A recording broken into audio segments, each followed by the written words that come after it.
蘇偉議員。多謝主席喺度咧，我係原則上支持咧呢一個新嘅優化咗嘅項目嘅。咁咧政府建議取消一覽表咧，就去加快購置嘅進度。我想問下咧，其實局方係咪等於放棄咗原先嗰150個福利設施嘅目標咧？呢度局長可唔可以解答一下？另外就係咧騰籠換鳥換個地方，將啲服務就搬嚟搬去咁樣。但係咧，我想有一個疑問就係點樣確保唔會有啲狀況出現，就係變相如果我哋將一啲服務擺喺低層譬如有啲青少年服務單位啊，或者係 office 搬去較合適嘅高層嘅時候，咁會唔會變相令到一啲嘅無障礙設施係不足咧？我諗呢度要講一講。你知道而家有好多唔同嘅特殊嘅需要嘅青少年群體咯。如果第日由青少年中心搬去較高層嘅時候，點樣確保一啲嘅無障礙嘅設施係足夠咧？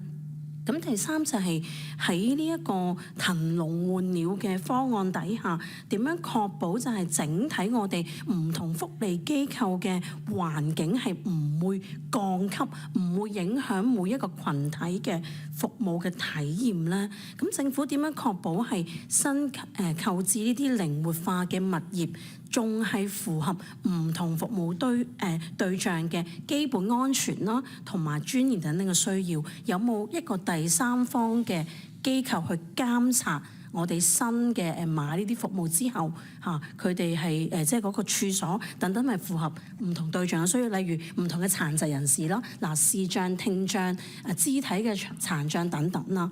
咁最後咧就係想問下咧，就係呢50億入邊咧，包唔包括咧而家政府跟緊嗰27個嘅物業咧？唔該，主席。好，局長。主席，第一就係咧嗰個嘅一覽表咧，係我哋即係我哋認為欠咗，即係我哋可能係尚欠嘅一啲嘅設施。咁我哋咧係我哋之後唔會根據呢個表去買，咩意思咧？因為我哋之後以前去買咧係會根據呢個表裡面所名列嘅一啲嘅處所，佢可能要7000尺。7000尺咧，我哋可以容許個上下限咧，可能一個若干百分比嘅上下限，咁我哋就會符合呢個上限就會買。不過咧，日後咧，我哋可能咧會見到如果新嘅辦法之後咧，可能會見到2萬尺，我哋做2萬尺，我哋都會照買，然後跟住裡面嗰個安排咧，我哋自己去處理啦。即係我哋唔會單買一個7000尺嘅單位，然後我哋咧可能買一個大啲，咁我哋自己再去重新編配我哋所需嘅啲設施喺裡面，或者根據當區嘅要求編配啲設施喺裡面。所以嗰個嘅靈活性係比以往係大好多嘅。因為以往咧人哋未必個單位就啱啱好呢個 size，咁啊可以擺到俾我哋啫。如果係大過或者少過，我哋都未必咁啱去擺啲咁嘅尺寸喺度咧，擺啲咁嘅設施喺度咧，變相我哋就好難去買得到。